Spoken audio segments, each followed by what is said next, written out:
আসসালামু আলাইকুম ভিউয়ার্স, আজকে আমি দেখাতে যাচ্ছি কিভাবে অল্প সময়ে মাত্র 15 মিনিটে স্প্যাগেটি রান্না করতে পারবেন আপনারা। তো আমার রাতে যখনই খিদে লাগে আমি এভাবে স্প্যাগেটি রান্না করে খাই। প্রথমে স্প্যাগেটিটাকে পানিতে সিদ্ধ করে নিতে হবে 10 থেকে 15 মিনিট।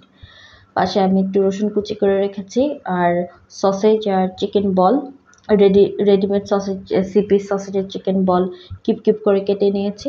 এখন আমি তেলে রসুনটা ভেজে নিচ্ছি।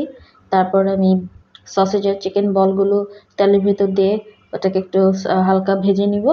তারপরে এর সাথে একটু হালকা লবণ, একটু হলুদের গুঁড়ো, একটু মরিচের গুঁড়ো দিয়ে হালকা সটে করে নিয়ে আমি এটাকে একটু পানি দিয়ে কষে নিব।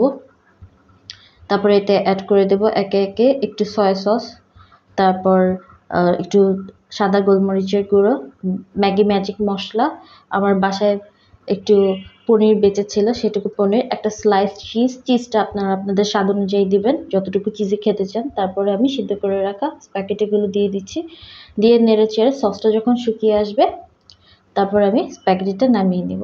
ব্যাস হয়ে গেল আমাদের 15 minute easy spaghetti. Please subscribe my channel.